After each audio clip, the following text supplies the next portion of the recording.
Hello, this is Mike at Gamefromscratch, and welcome back to our ongoing MonoGame tutorial series. Today we're actually going to take a look at the application lifecycle. And don't worry, it's not quite as dull as it sounds, but essentially the application lifecycle is the lifespan of an application, from startup, installation, to initialization, loading of assets, and then the game loop, finally ending, deallocating of assets, and all over. And that's the process we're going to look at today. We're going to look in a lot more detail at the game loop. We're going to look at a concept of fixed step versus a variable step game loop. Don't worry, I'll explain exactly what that means when we get to it. And generally, I will just show you how a monogame or an XNA application works. It's kind of a key and a fundamental thing to understand before you go too far into it. I do have to apologize right up front. I have company today. I was not expecting company, so I have a little voice in the background. So if you hear some noise, it's her. Hopefully she's not too loud, it's not too distracting, but no doubtedly there will be a bit more background noise than I normally have in these videos. Again, hopefully it's not too much of a distraction, and we can carry on. So I've gone ahead, I've created a bare bones MonoGame project over here. It's just a Windows one, so create it for whatever platform you're dealing with. Although it will have a direct impact on how this game looks. We'll see it will affect the source code. Your source code could look potentially a little bit different depending on what platform you create it for. And that's because every single operating system, or mostly every single operating system, have a different entry point. And let's talk about that right now. So let me give me my solution. Where's my solution view? Oh, it's over here. All right. So let's load up the entry point to your program. Sure. Every single program starts somewhere, and this one starts with a main. And if you've done C# development, this all makes sense to you. Now the iOS, the Android version, etc., may have a different entry point. This one is for Windows and Linux. So as I said, if you create a different project, you're going to have a slightly different looking entry point, but it really, really doesn't matter. What is key is this guy. So your main program, all it literally does is creates it allocates and runs an instance of your game class, whatever your game class is called. I went with the default, so mine's called Game 1, and that's all this guy does. You may notice at the front there's a preprocessor macros up here for determining platform type. So this code will actually only run, this is a little redundant because this code will actually blow up otherwise, but this code will only run on Windows or Linux defined platforms. Now there are a number of these things defined. As of right now, and don't get me wrong, there's more than what I'm going to list, but to uniquely identify the supported platforms, the following supports are Windows, Android, iOS, Linux, Mono Mac, Ouya, PSM, Windows, Windows underscore phone, Windows underscore phone 8.1, Windows RT, and web. So those are the defined platforms that you can use for checking this way. Now on top of that, you can also check it based off of attributes. There's a lot of those that have been defined. For example, if it works on OpenGL, pound OpenGL will be defined. If it's using OpenAL, pound OpenAL will be defined. So if you've got platform-specific code that you need to run, you can use it using these blocks. So if you had OpenGL-specific code, you could do a pound if OpenGL, and then put your code block, and then a pound end if. So that's essentially what's being done here. By the way, there is a text version of this video already done, just like always. It's actually already up and published, so just go to Gamefromscratch.com. It's called Creating an Application, and I have the full list that I just gave right there. Also, it's got all the source code that we're going to go through today.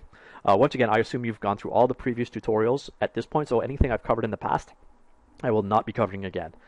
So anyways, this is your entry point, and the biggest thing, like I said, is it creates an instance of your game class and runs it. Now let's head on back over to the game class right here.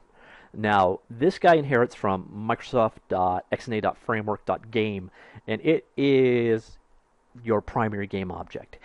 It's implemented in a platform in specific way, so across all platforms your game should be implemented more or less the same, and a lot of it is you're just overriding a bunch of built-in methods. So you're overriding initialize, you're overriding load content, unload content, update, and draw. These cover your initialization, these cover your game loop, and we'll get to both of those in a second. Now, in addition to all of this, if you kind of come in here, you can see there's a bunch more that we're not even using. So in advance of draw, there's begin draw, and then when you're done your draw, there's end draw. Same thing for run, begin run, and end run. So you've got a little bit more control than what we're using, and generally you won't need any of those classes, any of those methods, but they are available to you. So most games, though, this is what you need. Now, we can touch on the life cycle of a program really quick, and I'm going to actually use a graphic from the published post because it explains it pretty well. Just drag that over here, and that's it. So this is the order that our code basically runs. So the program.cs file creates a game and calls its run method. And then your game's constructor is called, then initialize is called, load content is called, the game loop begins. And the game loop just runs over and over and over again, calling update and draw. Not necessarily both every time. Update is always called. Draw is variably called. We'll talk about that a little bit more in a second. Then once the game loop says, yeah, I'm done, then the cleanup happens. Unload content is called, the finalizer or the destructor is called, and then the game is over. So that is the central order of execution of every single XNA game. So once again, run, constructor, initialize, content load, and then your game loop runs over and over and over again, calling update and draw. And as you saw earlier, there's a little bit more to it because there's also, it calls begin update, and then end update, and then begin draw, and so on and so forth. So there is a little bit, there's a few more steps in there available to you, but for most programs, this is all you need. And then once your game is done running, or basically exit is called, then it calls to unload the content and clean up after itself, the destructor, and then the game's over. So that is program flow of a normal application. Let's walk quickly through what the default's actually doing here. So we've got these two classes. Graphics Device Manager it's your responsibility to allocate this. It's the only really class that you have to set up, and this is the graphics device. So it encapsulates your window size, your back buffers, etc., etc. All the graphically related stuff is in this Graphics Device Manager. However, Graphics Device Manager has a dependency on having a game-derived class passed to it. Now, this is going to touch on a very important point in a second, and you're going to wonder to yourself, possibly, what do I put in a constructor? What do I put in an initialize? And then what do I put in load content? As a basic rule of thumb, you can kind of do whatever you want, but in some cases it's stupid. If it's in the constructor, one of the things you run into with C# and pretty much every single language that supports virtual methods is the constructor can lead to some awkward bugs in the way things are allocated. So you don't want to call a virtual function from within a constructor because you're probably not going to actually get the function or the data you necessarily thought you should be getting. So you kind of want to keep your constructor as slimlined as possible. However, on the other hand, a constructor is supposed to guarantee a valid object. So think about this one, for example. You need this class to be allocated for this class to be valid, and it needs this class to exist in order to be allocated. So there's a dependency there, and your game class does not work without that allocation. So it makes sense for this. Basically, it has to be in your constructor. This doesn't. This is actually...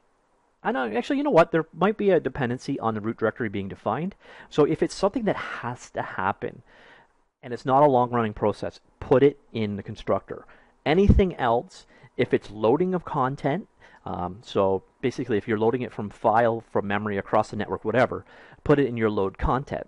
Whereas if it's, and you're going to find probably a lot of applications have an empty initialize, and that's perfectly okay. You don't have to put anything there. But what makes the sense to put into your initialize method is your longer running, so things that don't make sense to be in the constructor, or things that could fail but still have a valid object after, those should go in initialize. So if you say had procedural generation of assets, you were creating train maps or something to that effect, height maps for your train, they would go in initialize.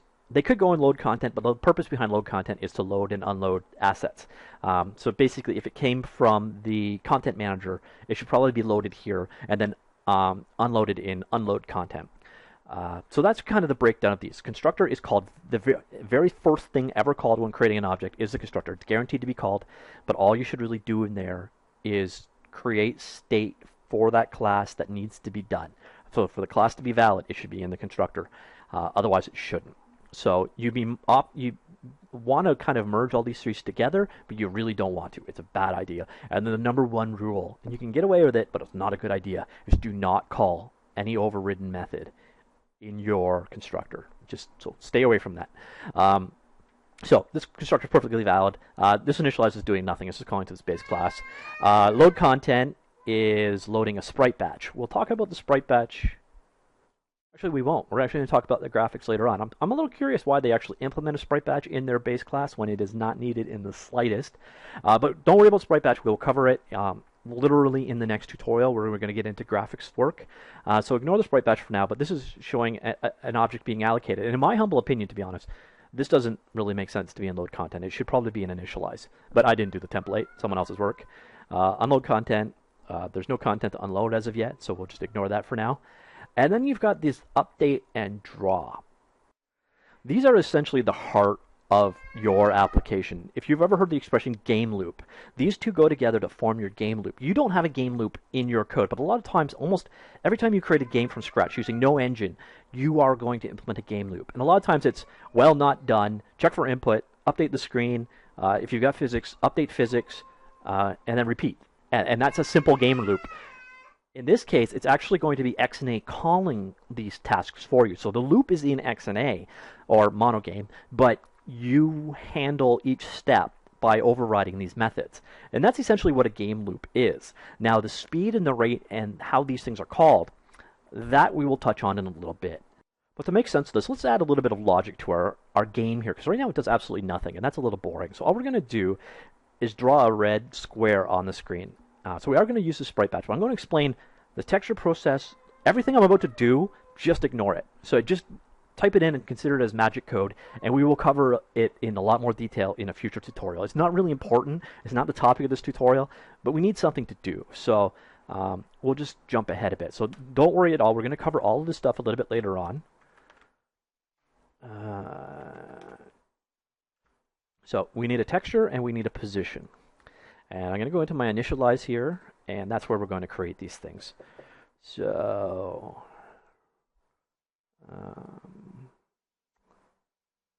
okay. Position equals new vector 2 at that location. Texture equals new texture 2. So we're just creating a texture ourselves. So we got to use that graphics device. So again, we'll cover it later on. It's going to be 100 by 100 like that. And what I'm going to want to do is I'm just going to want to fill it with a red color. And we're going to do that by just setting the raw pixel data of this texture ourselves. So that's just, there's a little bit of that background noise I was talking about. I'm going to create a big array of color values. And we've got a dimension of 100 by 100, so we just need 100 by 100, like this. Now let's just fill that array. Equals 0, I is less than 10,000, I plus plus, you just incremented the wrong thing, silly. And color data at I equals color dot red. So we just basically created an array of 10,000 red pixels.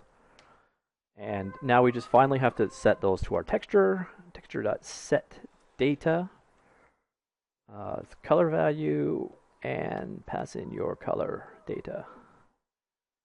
Ooh, I used American spelling. How rare of me. All right, so that's what we're doing here. We're giving a position of the origin. Again, we'll talk about all that stuff later. Ignore it for now. We create a new texture, fill it with the color red, and that's it. So now we have a red texture we can work with. Now let's head on down and actually do something with it. And that will be in our update code. What's happening right now? The base code is it's pulling the state of the first player's controller for the back button being pressed, or the keyboard for the escape key being pressed. And if it is, it's setting the exit condition as true. Now remember I told you that a lot of times a game loop will loop until an exit condition is true? Well, this is what's going to set that to true. So this is what breaks the game loop from happening. And then once again, if we head back to our trusty graphics, this begin loop, end game loop cycle, this goes and goes and goes and goes and goes until that exit is called. So what causes us to break over to this step right here is exit being called. Oops, wrong thing.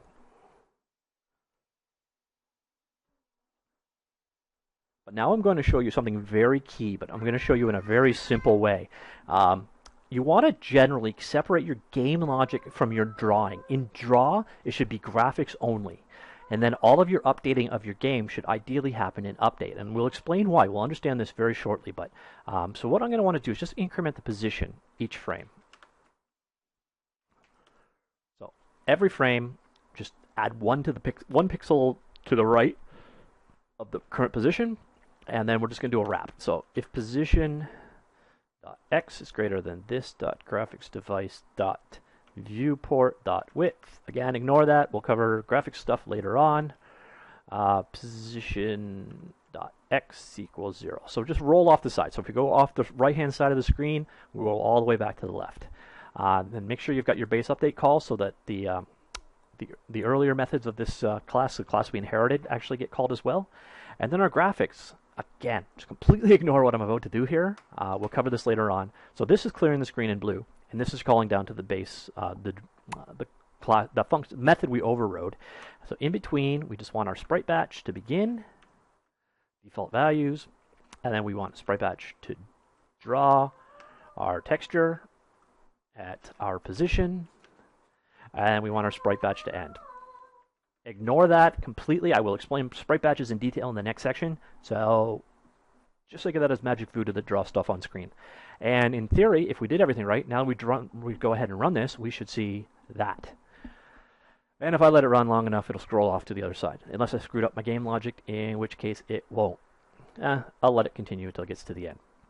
And done. And flips over.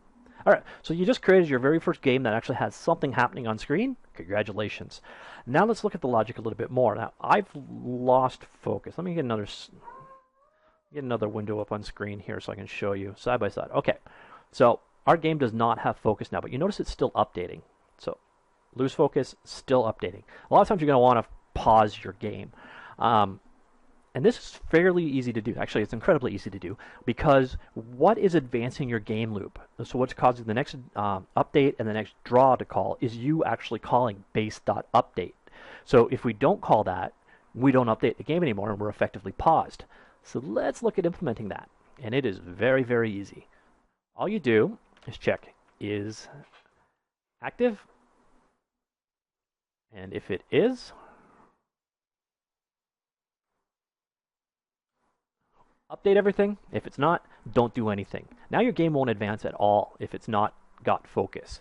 Let's go ahead and play that. So now you see, and let me just switch over to Notepad, pauses. Switch back to the game, and it runs again. So pausing your game is very, very simple. Now, there's a set of timers. We'll touch on the timers later on, so I won't even mention that actually. But there's a timer that's from the very beginning. It is still updating, but there's another timer that's available to you. It basically says how long you've been sleeping. So if you want to determine the actual runtime from the beginning of execution, it's very easy to do. So don't worry, but we'll touch on that a little bit later. So there is your running your game, pausing your game when it loses focus, and back. Now, losing focus has different definition on different machines. If you're on, say, an Xbox, when you bring up the guide, it's lost focus. Whereas on Windows, if you've got your mouse focuses away or you press minimize, then great, I have a dump truck in the background now. I think I'll just pause until they go away.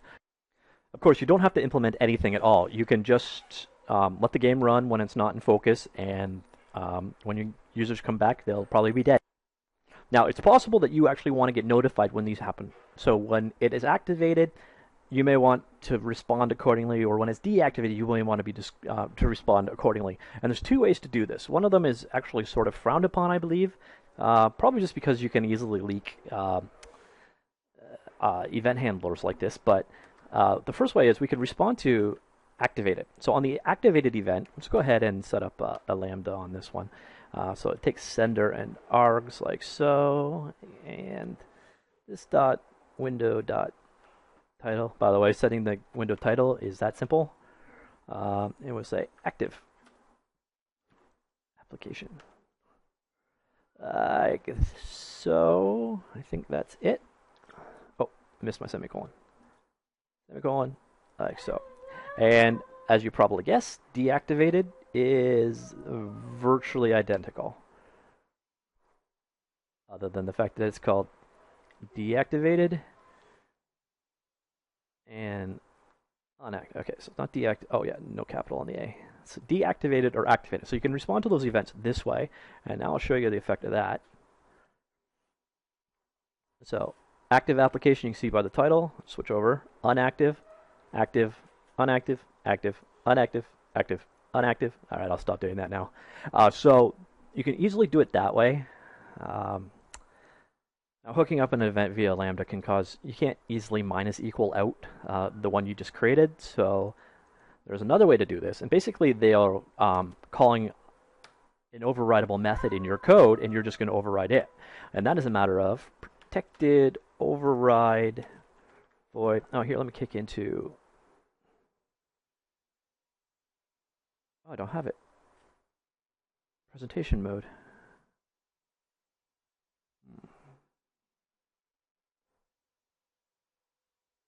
I don't have presentation mode anymore. Did I reinstall? No, I didn't. Okay, 1 second. Sorry about this. I should have launched this earlier on, made it a little bit easier to see what I'm doing.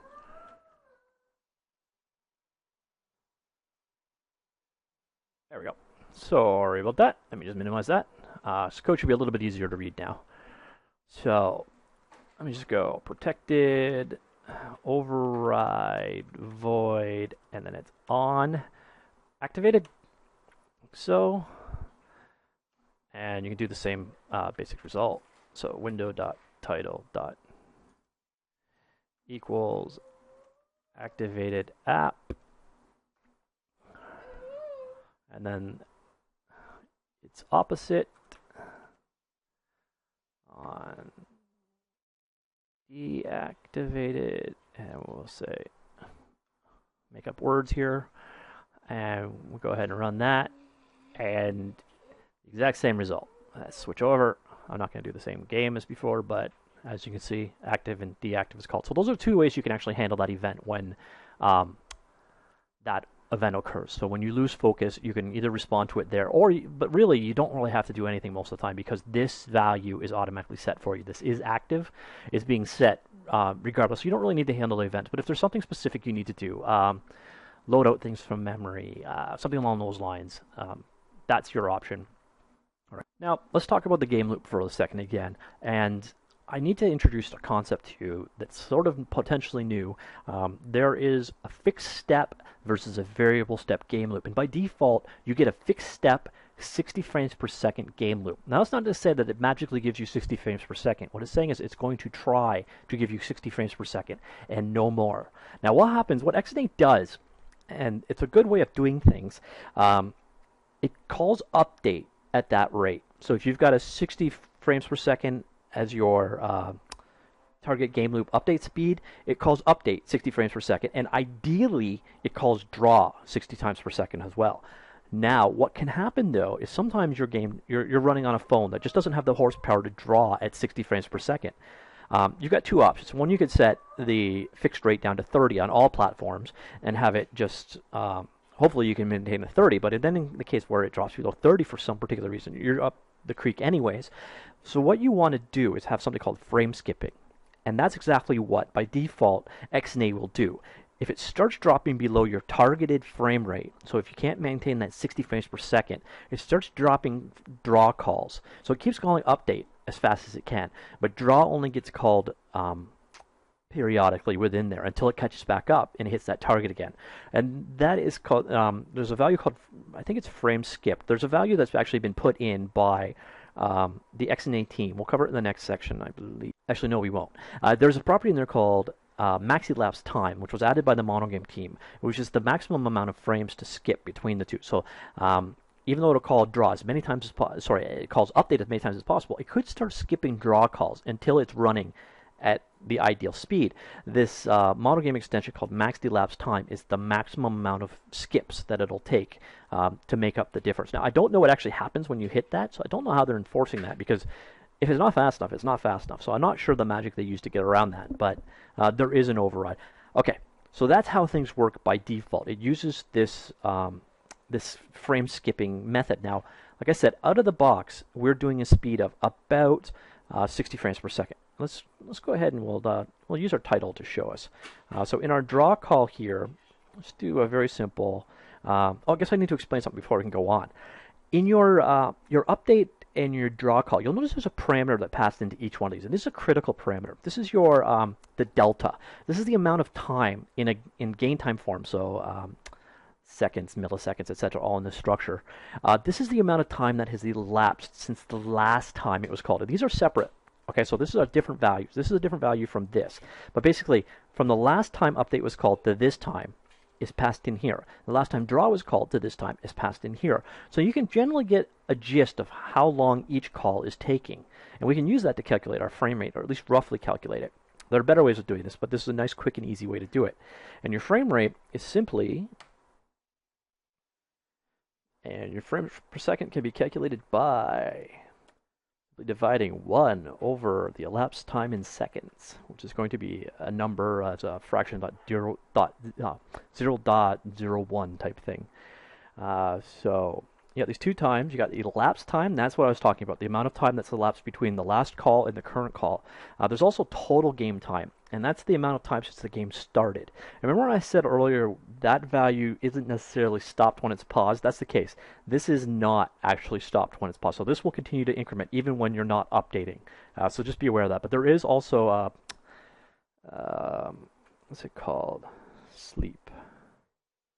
Inactive sleep time. You can use that as the combination. So subtract that from this and you get the total amount of runtime since you started. So anyways, let's get back on topic. So this elapsed game time dot total seconds over 1, and we'll just set that to the title. So window dot title equals FPS to string, like so. So now we'll go ahead and run this. So it's going to be 50-ish. Yeah, so, sorry, 60-ish. So 59.99999. So 60 frames per second effectively is what we're running at. Now let's go ahead and tell it we want it to run basically as fast as possible. So we're going to turn off the fixed time step. We'll do that in the constructor over here, and we'll just say this dot fixed time step equals false, like so. Now we'll go ahead and run it, and you're going to actually see a result you're probably not going to expect. See, 59-ish, 60. Why are we still getting this 60 frames per second bit? We said to turn that off. Well, it's running as fast as it possibly can, but the kicker is VSync is kicking in. And that we need to turn off. So this dot graphics device dot vertical, no, so it's this dot graphics dot synchronize with vertical retrace. And we just want to set that to false. So this is what is commonly known as V-syncing. Most monitors run at a 59 or a 60 hertz frame rate. And by default, this is turned on. It's to prevent flickering, so you can't draw at a non-synced rate. But it also caps your top speed. And now let's see the effect if we turn that off. And you're going to see two effects here, actually. You're going to see the frame rate jump a whole lot, and our guy is moving a whole lot faster. So we've got a frame rate in the thousands now.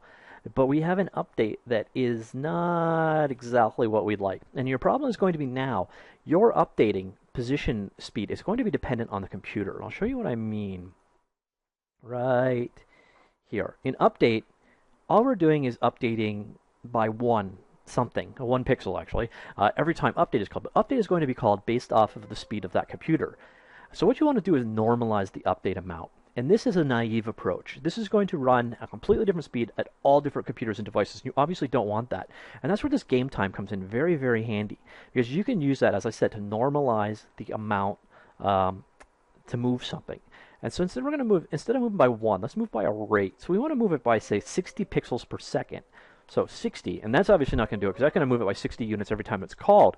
So we want to move it by a fraction of 60 that equals our frame total. The nice thing is we already know what that is. So game time dot elapsed time dot total seconds. And then what this is going to do is split your movement up into 60-second-ish chunks. Why are you getting mad at me?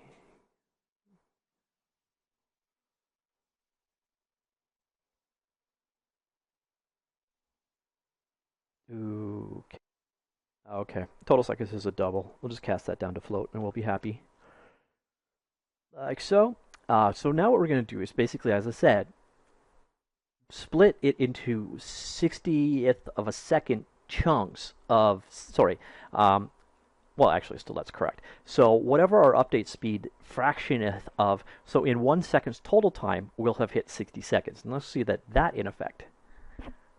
There you go. So now we're moving at 60 pixels per second, at a consistent speed across all computers, regardless to the speed we're running at. As you see, our frame rate is off the chart. Now this can go the other way too. We can actually cap the speed down. And let's show that. And you'll see that we're still going to update the 60 pixels as a result because of this the smoothing or normalizing that we're doing here.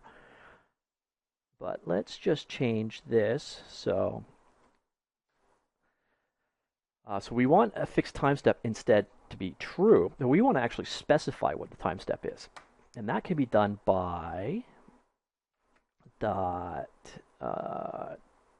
time. What is target elapsed time? That's it. New time span. And we'll do this one in milliseconds. So 0 hours. We don't want to update that slowly. 0 minutes. 0 seconds. Oh, days. That's the outside. Okay. So 1/60th of a second is 17.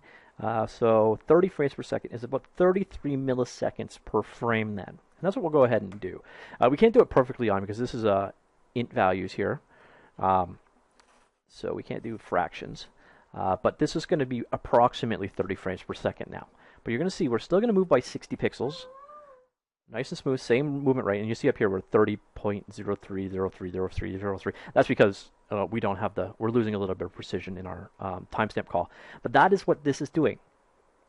This is this is telling XNA's update loop that we want to run at a fixed rate of 30 frames per second. Now keep in mind, that's going to call update 30 times per second and try to call draw 30 frames per second. Now if it's not capable of doing it, there's actually a flag that is run if it's running slowly, and that is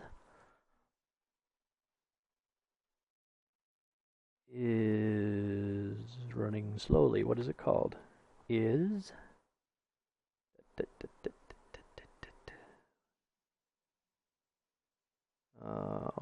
don't I remember?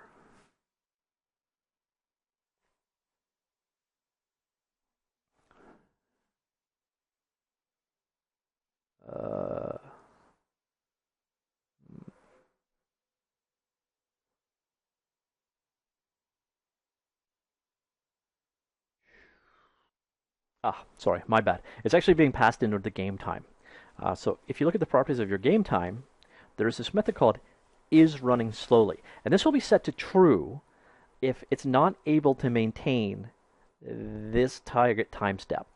So you can check to see if you're not running at full speed using this guy and then respond accordingly. A lot of times there's not much you can do about it. Slow down or ideally optimize your code. But you can figure out when your game is running below the threshold by checking in this guy. And it's part of the game time. So like I said, if you're not hitting your target update threshold speed, that guy is set accordingly. So that's an option available to you. Now, you may be wondering at this point why you would not want to use a fixed step loop. And now, in 3D games, it makes all kinds of sense because you want to run as fast as possible. You get the best visual fidelity. You get more precise control, etc. In a 2D game, it's a lot less logical. Running at 30 frames per second versus 60 is almost invisible. Now, running between 60 and 240 is pointless. You're going to have to normalize your controls. You're going to want to work at a same set. You're not sampling like you are in, 3D scrolling across. Your aim isn't being done. It's normally your controls are much simpler in resolution than they are when you're dealing with 3D. So there's not much of a win. So in the end, you probably want to stick with the defaults. Oh, by the way, the default is 60 frames per second. So the very default settings for MonoGame and XNA is to run at 60 frames per second with V-syncing turned on. So it will have is fixed step is set as true. 60 frames per second is the targeted elapsed time, and vertical retrace is set to true. So those are the default settings, and for the most part, they should work for you. And then once again, the default behavior from XNA or MonoGame is if it's not able to keep up with the targeted amount, which again is 17 milliseconds per frame or 60 frames per second, as the default or whatever you specified. When it's not able to keep up with that speed, it will continue calling update, but draws will be slowed down up to the point where it can actually catch up. So that's about it. That is the basics of an application.